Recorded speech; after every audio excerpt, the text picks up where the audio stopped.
بینندگان گرامی، برنامه اطلاعاتی پیغام منظور شماست. در سازی با شما مهندس تنبولایوه و کارگردان اسماعیل جان خلوف میباشیم.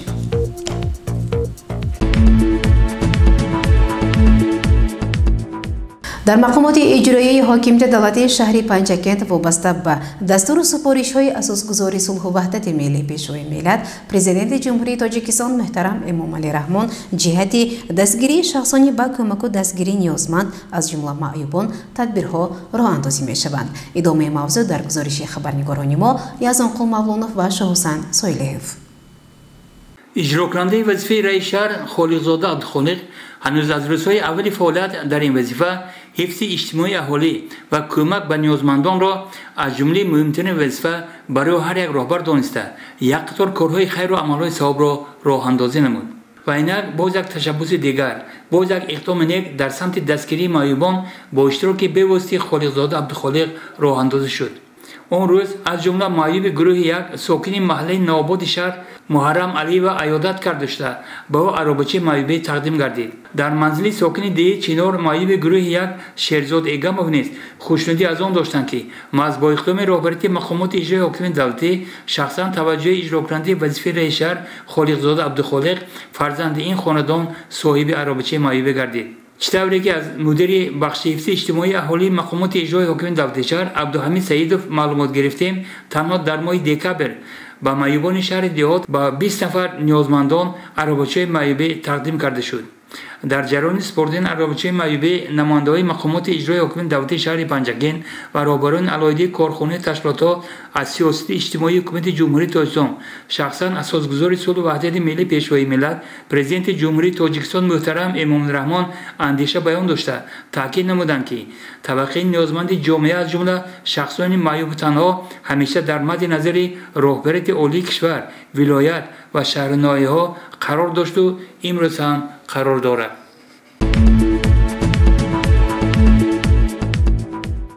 در مجلس هفته‌واری مقامات اجرایی حاکمیت دولتی شهر که تحت رهبری معاون یکم رئیس شهر محمد صادق سفرزاده برگزار گردید، نتیجه اجرای سپارش‌ها در هفته گذشته پرسیده وظیفه‌های من بعد معین و مشخص کرده شدند. تفصیلات بیشتر در گزارش خبرنگاران ما.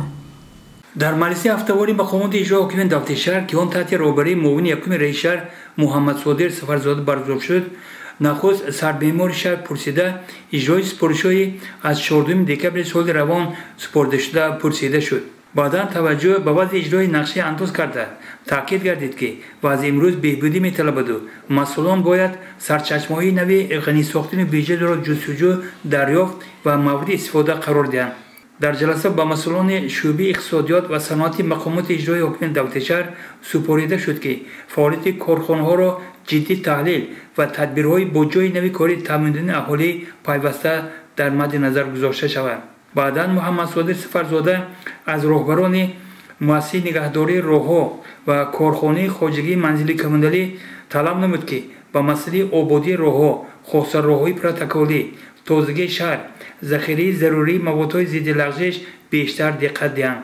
مسئله تامین اهالی با نیروی برق و در یک وقت صرفه‌کارانه استفاده بردن آن از وظیفه‌هایی بودند که در نزد رهبری جمعیت سهامی گشاده شبکه‌های برق پنجکند گذاشته شد. او بنا به مطالبات دوره از جمله مسائل دیگر بود که در جلسه با دلایل تحلیل و وظیفه منبعدی مسئولان در این سمت معین کرده شد. محمد صادق سفرزاده در نزد رهبریت بیمارخانه مرکز شهر و مرکز سلامتی جهت بهتر نمودن فعالیت و مناسبت جدید در سمت مبارزه با کووید 19 وظیفه گذاری نموده تاکید داشت که وضع آشکار نمودن این وبای است در شهر دیهات نگران کننده باقی مانده است. در جلسه همچنین رهبریت شعبه معارف، تاجیک استاندارد، مرکز نظارت دولتی سانیتاری اپیدمیولوژی، بازار مرکزی، اداره آب و تشناب پرسیده آنها عهدهدار وظیفه‌دار کرده شدند که نسبت اجرای وظیفه خدمتی بیشتر مسئول و بیشتر جوابگر باشند. در خاتمه جلسه رهبر دستگاه رئیس شهر ایرادهای جدی را در سمت خانم نظری نسبت اجرای سپارش‌های پروتکلی، نقشه چاره‌بینی‌های معین شده، ارسال مکتوب و تشکیلات‌های بالایی، تامین برنامه دولتی و غیره بیان داشته تاکید داشت که من بعد نسبت چنین رهبران بی‌مسئولیت چاره‌های ضروری تا حد از وظیفه سبک داشته نمودن اندیشیده خواهد شد. جلسه را معاون یکم رئیس شهر محمد صادق سفرزاده جنبش نموده اظهار باوری کرد که راهبران در همه سطح منبعد برای اصلاح کمبودی‌ها تدبیرهای ضروری می‌اندیشند و موافق می‌گردند که سال نو میلادی 2021 با تحفه‌های ارزنده و سزاوار استقبال گرفته خواهد شد.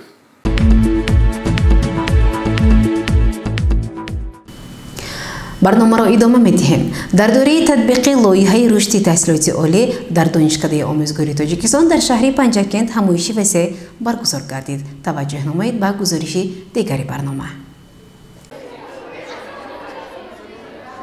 در دوره تطبیق لایحه رشد تحصیلات عالی که در دانشکده آموزگاری تاجیکستان با ابتکار سردار ریاست رابطه‌های خارجی دانشکده آموزگاری تاجیکستان در شهر پنجکند نبی و نیلوفر عملی می‌گردد.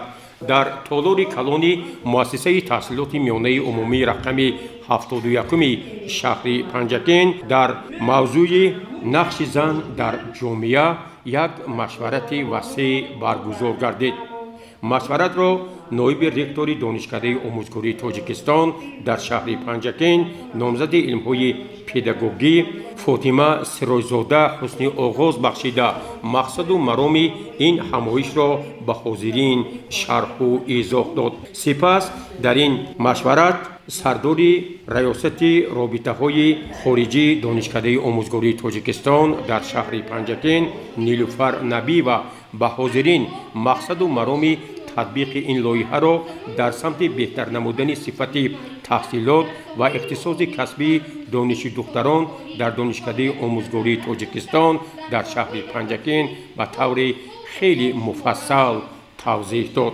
امروزها پیشرفت دلخواست‌ها را به اشتراک زنان و دختران تصور کردن غیر امکان است. با دستگیری به واسطه اساسگذار صلح و وحدت ملی پیشوای ملت محترم امامعلی رحمان در جامعه مقام زن خاصه است و در تمام ساحه‌ها کار و فعالیت نظررس می‌نمایند.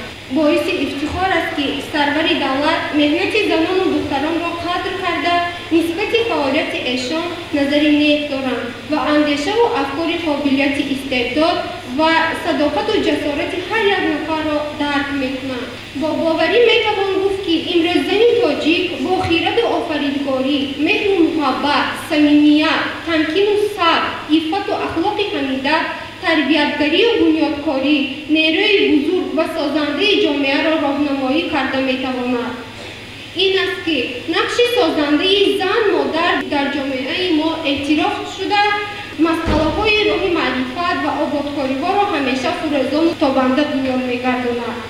در مشورت اینچنین رئیس شورای سابقه‌داران کمیسیون حزب خلقی دموکراتی تاجیکستان در شهر پنجکند حمیده خالوبا، سابقه‌دار مهنت ماهیره امانقولова، سرور پایگاه باستانشناسی پنجکند سرز نارینسا خدایارова، سرمتخصص بخش کار با زنان و عائله مقامات اجرایی حاکمیت دولتی شهر پنجکند نگاره زمانова و دیگران به سخن برآمده پیرامون اهمیت تطبیق این لایحه جهت بلند برداشتن نقش زن در جامعه اندیشه و ملاحظات خویش را ارزیابی نمودند. در خاتمه بین اشتراکچیان این مشورت سوال و جواب‌های سودمند صورت گرفت. مسئولین پیرامون مسئله‌های تطبیق این لایحه و سوال‌های مطرح گردیده جواب‌های مشخص دادند.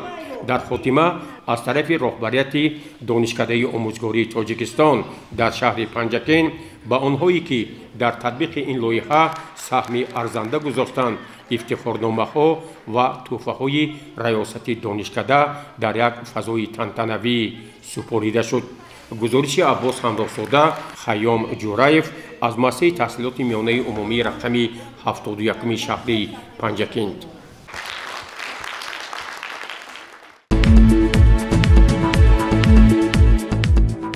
با اشتراک مشاور شعبه معارف شهر پنجکند لولا نسیمова در کودکستان رقم 10 اکتبر سمینار مشورت برگزار گردید. با ادامه موضوع توجه نمایید. дар муассисаи томактабии рақами 10 ба номи Офтобак баробарии мушовири шӯъбаи маориф оид ба муассисаҳои томактабии шаҳру деҳоти Панҷакент Лола Насимова машварати доим амалкунанда баргузор шуд. дар он мушовирони кӯдакистонҳои шаҳру деҳоти Панҷакент иштирок доштанд. мураббия Дилоро Маҳкамова бо тарбиятгарандагони гурӯҳи омодагӣ ба мактаб машғулияти саводомӯзиро гузаронид.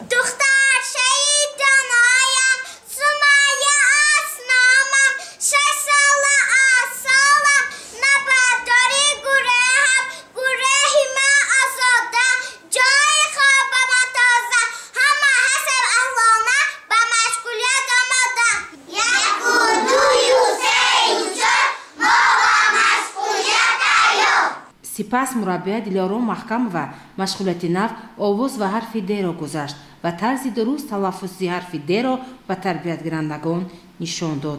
بچه‌های عزیز، موضوع امروزه نوی ما آواز و حرف د است. حرف د به مانند دیگر حرف‌ها در اول کلمه، در آخر کلمه و در مابین کلمه میآید. انا بچه‌ها در دست من دانک است. کلمه دانک با حرف د سر می شود. این دانکی زردالو است. در کلمه زردالو باشد آواز و حرف د در مابین کلمه آمده است. مشغولیت با سرودخوانی کودکان شوق‌آور گذشت.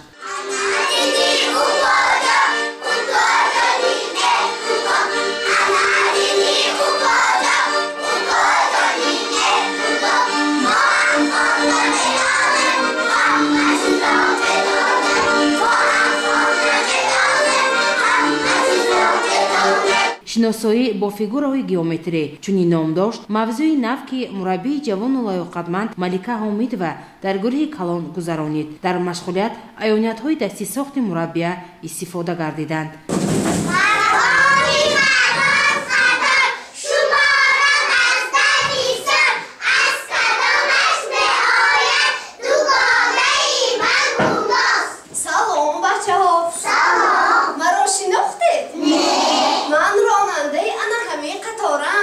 مرا با مهمانی شما شکل‌های گئومتری فرستادند تا که شما را همراه خود با مملکت‌های عجایب برم.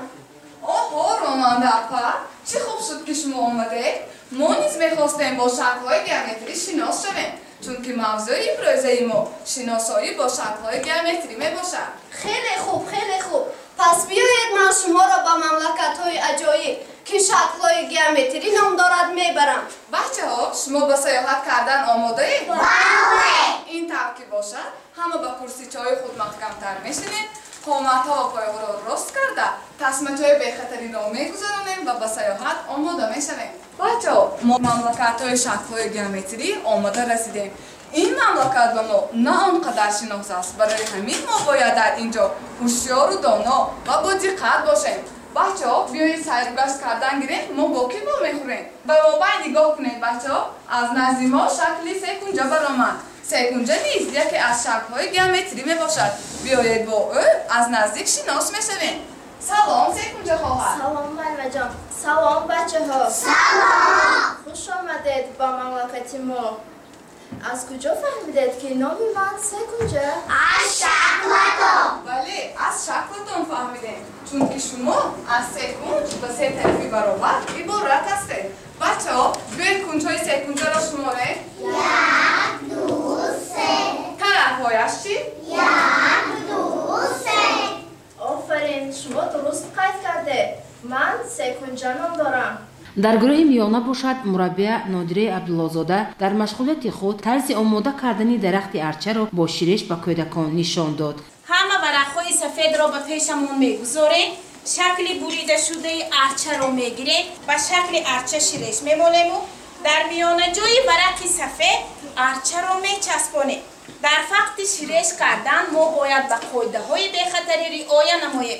شیرش را به دهانمون، به چشممون، با دستانمون نمالیم، با احتیاطانه کار کنیم. در جریان مشورت مربی گروه کلان ملکه حامدова برای مشاوران و مربیان که سال 2021 سال بقر است با مهارت بلند طرز ساختن بقر را با اشیاهای گوناگون نشان داد. در خاتمه مشورت مشاور شعبه معارف لولا نسیمова و مشاور کودکستانی رقم 2 به نام عظمت ماهره بابوبک و فکر و عقیده‌های خود را بیان نمودند. در اساس نقشه چهاربینی شعبه معارف امروز در مؤسسه تحصیلات تا مکتبی رقم 10 سمیناری دائم عمل کننده بین مشاوران و مربیان کودکستان‌های شهر و دهات پنجگین گذرانیده شد. مقصد از برگزاری این سمینار آموزشی البته بلند برداشتن سطح صفت دانش، ملکه، مهارت و کارهای ایجادی مربیان میباشد. در این کودکستان در 3 گروه مشغولیت‌های نمونه‌ای گذرانیده شد که در آن مربیان خیلی جوان اشتراک میکردند و راستی خیلی مشغولیتاشون پرمضمون و با درجه های خوب گذرانیده شد. من باوری دارم که در امروز سمینار اشتراکچیای ما به خود یک چیزی نوآوری، یک چیزی در کاری خود را قبول کردن و من بعد کوشش میکنیم که در هر یک سمینارهای من بعد کامیابی‌های نظرست نائل گردیم. خیلی بزرگواری فرمودند عقلها را عقلها یاری دهد، مشورت ادراک و هوشیاری دهد. من هم از جمله در مشغولیت ملکه بانو اشتراک کردم در گروه کلام و خیلی من معقول شد مشغولیت معلمه و البته من باوری دارم که شما در آینده یکی از مربیه های پیش قدم خواهید شد و کودکانی خلق را در روحیه وطن دوستی، در روحیه خلق پروری، انسان پروری و در روحیه کشور شناسی تربیه میکنید.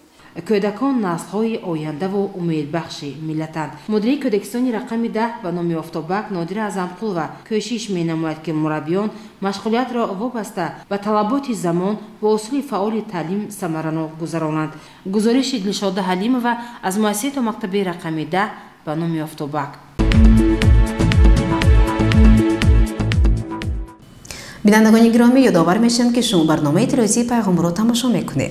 ساکنان دهه میندانه جماعت دهاتی یاری با دستگیری مولوی مهاجران مهنتی فرزندان بنانگ و ناموسی همین دهه به حشر عمومی خلقی برآمده مشکل مردم را جهت دسترسی به آب تازه حل نمودند.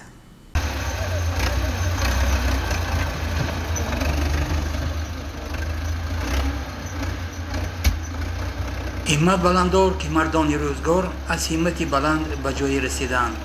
همین بیت‌ها به خاطر آمدند وقتی با حشر دستجمعی گروه ساکنان دهه میندانی جماعت دهاتیاری بابت گذراندن خط آب نوشاکی شناخت شدیم. مردم با مقصد با آب نوشاکی نسبتاً خوش‌صفت تامین نمودن اهالی و به این وسیله پیشگیری بیماری‌های سرایتی که سابقه اهالی با آن بعضاً گرفتار میشد چنین اقدام را راه اندازی نمودند. البته برای انجام این کار برابر عزم و تلاش مبلغ لازم بود و به همین خاطر تشبسکاران و مهاجران مهنتی که از دهه در فدراسیون روسیه کار میکردند مراجعت نمودند.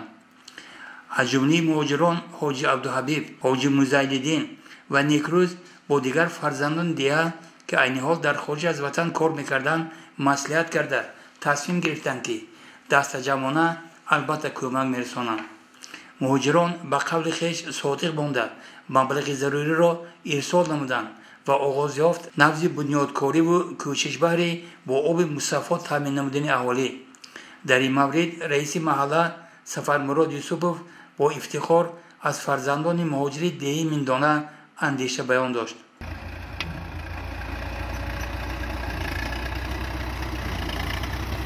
این شب روز در دهه میندانه جماعت یاری کارهای آبادی با ثمر پیش رفته ایستاده است. با تشبس و دستگیری مهاجران مهنتی در فدراسیون روسیه با راهبری مزایدین، نیکروز، حاجی عبدالحبیب و مبلغ زیاده از 23,000 سامان تاجیکی تربه 20 خریده آورده شد که با دستگیری حشرچیان دهه با اشتراک وکیل مردمی در شورای شهری نرزیف، وکیلان مردمی جماعت دهات یاری و همه کلی ساکنان دهه میندانه برآمده زیاده از 500 متر چخوری کافته تربه های 200 را شناندند.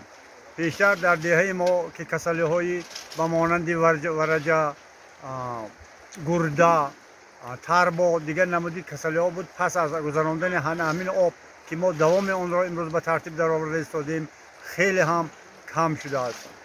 همه آن مهاجران مهنتی که در روسیه ما رو دستگیری کردند و حصه گذاشتند و مردم خود میندانه که به این دستگیری کردند و شخصان مسئول که به ما یاری رساندند.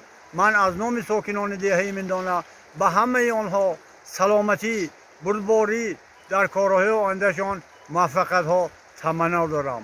شود که تاجیکستان ما باز هم آباد و زیبا گردد و هر یک فرد ما به زندگی شایسته رسد. ساکنی دهه حاجی قیامالدین نرزیف هرچند سن سالش به جای رسیده باشد هم ولی نتوانست در حشر عمومی خلقی بی‌طرف باشد و در کنار ایستاد و او دست به دعا برداشت. با دستگیری من مهاجران من همین کارا شده است. ما همه مهاجرت دعا میکنیم که خداوند کریم بختشون اتیاد، اقبالشون اتیاد. خداوند چه مراد و مقصد داشته برآورده خیر گرداند.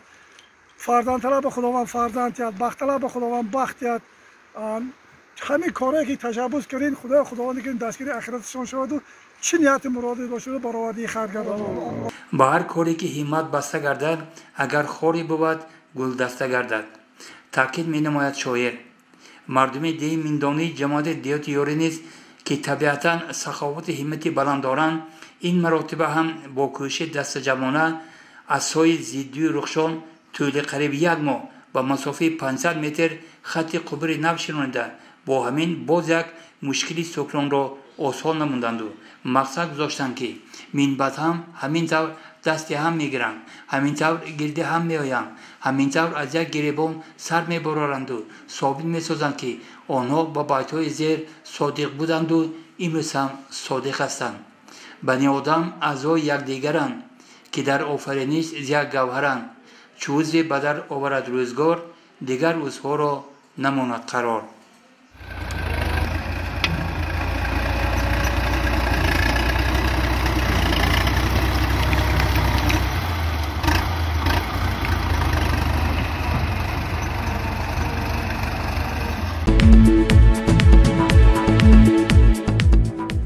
тамошобинони гиромӣ ин буданд он ҳама хабару гузоришҳое ки бароятон таҳия ва пешкаш намудем. То барномаи дигар шоду пирӯз бошед. хайр.